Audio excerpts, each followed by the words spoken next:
निर्गमन अध्याय 9। निर्गमन अध्याय 9। फिर यहोवा ने मूसा से कहा, फिरौन के पास जाकर कहें, इब्रियों का परमेश्वर यहोवा तुझसे इस प्रकार कहता है, मेरी प्रजा के लोगों को जाने दे कि वे मेरी उपासना करें। और यदि तू उन्हें जाने न दे और अब भी पकड़े रहे तो सुन, तेरे जो घोड़े, गदहे, ऊंट, गाय बैल, भेड़ बकरी आदि पशु मैदान में हैं, उन पर यहोवा का हाथ ऐसा पड़ेगा कि बहुत भारी मरी होगी।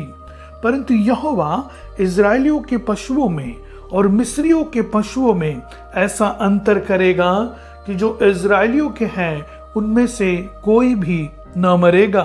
फिर यहोवा ने यह कहकर एक समय ठहराया, मैं यह काम इस देश में कल करूंगा। दूसरे दिन यहोवा ने ऐसा ही किया और मिस्रियों के तो सब पशु मर गए, परंतु इजराइलियों का एक भी पशु न मरा। और फिरौन ने लोगों को भेजा, पर इजराइलियों के पशुओं में से एक भी नहीं मरा था। तो भी फिरौन का मन कठोर हो गया और उसने उन लोगों को जाने न दिया। फिर यहोवा ने मूसा और हारून से कहा, तुम दोनों भट्टी में से एक एक मुट्ठी राख ले लो और मूसा उसे फिरौन के सामने आकाश की ओर उड़ा दे। तब वह सूक्ष्म धूल होकर सारे मिस्र देश में मनुष्यों और पशुओं दोनों पर फफोले और फोड़े बन जाएगी।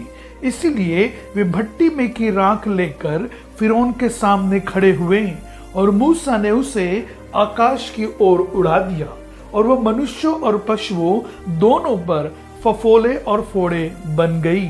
उन फोड़ों के कारण जादूगर मूसा के सामने खड़े न रह सके, क्योंकि वो फोड़े जैसे सब मिस्रियों के वैसे ही जादूगरों के भी निकले थे। तब यहोवा ने फिरौन के मन को कठोर कर दिया और जैसा यहोवा ने मूसा से कहा था उसने उसकी न सुनी। फिर यहोवा ने मूसा से कहा, सवेरे उठकर फिरौन के सामने खड़ा हो और उससे कहें, इब्रियों का परमेश्वर यहोवा इस प्रकार कहता है, मेरी प्रजा के लोगों को जाने दें कि वे मेरी उपासना करें, नहीं तो अब की बार मैं तुझ पर और तेरे कर्मचारियों और तेरी प्रजा पर सब प्रकार की विपत्तियां डालूंगा, जिससे तू जान ले कि सारी पृथ्वी पर मेरे तुल्य कोई दूसरा नहीं है। मैंने तो अभी हाथ बढ़ाकर तुझे और तेरी प्रजा को मरी से मारा होता और पृथ्वी पर से तेरा सत्यानाश हो गया होता, परंतु सचमुच मैंने इसी कारण तुझे बनाए रखा है कि तुझे अपनी सामर्थ्य दिखाऊं और अपना नाम सारी पृथ्वी पर प्रसिद्ध करूं। क्या तू अब भी मेरी प्रजा के सामने अपने आप को बड़ा समझता है और उन्हें जाने नहीं देता? सुन, कल मैं इसी समय ऐसे भारी भारी ओले बरसाऊंगा जिनके तुल्य मिस्र की नींव पड़ने के दिन से लेकर अब तक कभी नहीं पड़े। इसीलिए अब लोगों को भेजकर अपने पशुओं को और मैदान में जो कुछ तेरा है सबको फुर्ती से आड़ में छिपा ले, नहीं तो जितने मनुष्य या पशु मैदान में रहें और घर में इकट्ठा न किए जाएं, उन पर ओले गिरेंगे और वे मर जाएंगे। इसलिए फिरौन के कर्मचारियों में से जो लोग यहोवा के वचन का भय मानते थे, उन्होंने अपने अपने सेवकों और पशुओं को घर में हाँक दिया। पर जिन्होंने यहोवा के वचन पर मन न लगाया, उन्होंने अपने सेवकों और पशुओं को मैदान में रहने दिया। तब यहोवा ने मूसा से कहा, अपना हाथ आकाश की ओर बढ़ा कि सारे मिस्र देश के मनुष्यों, पशुओं और खेतों की सारी उपज पर ओले गिरे। तब मूसा ने अपनी लाठी को आकाश की ओर उठाया और यहोवा की सामर्थ्य से मेघ गरजने और ओले बरसने लगे और आग पृथ्वी तक आती रही। इस प्रकार यहोवा ने मिस्र देश पर ओले बरसाए।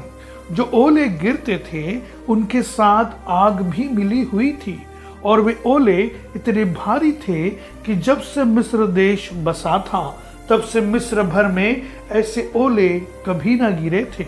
इसीलिए मिस्र भर के खेतों में क्या मनुष्य क्या पशु जितने थे सब ओले से मारे गए, और ओलों से खेत की सारी उपज नष्ट हो गई और मैदान के सब वृक्ष भी टूट गए।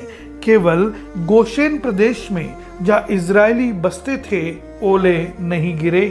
तब फिरौन ने मूसा और हारून को बुलवा भेजा और उनसे कहा, इस बार मैंने पाप किया है, यहोवा धर्मी है और मैं और मेरी प्रजा अधर्मी है। मेघों का गरजना और ओलों का बरसना तो बहुत हो गया।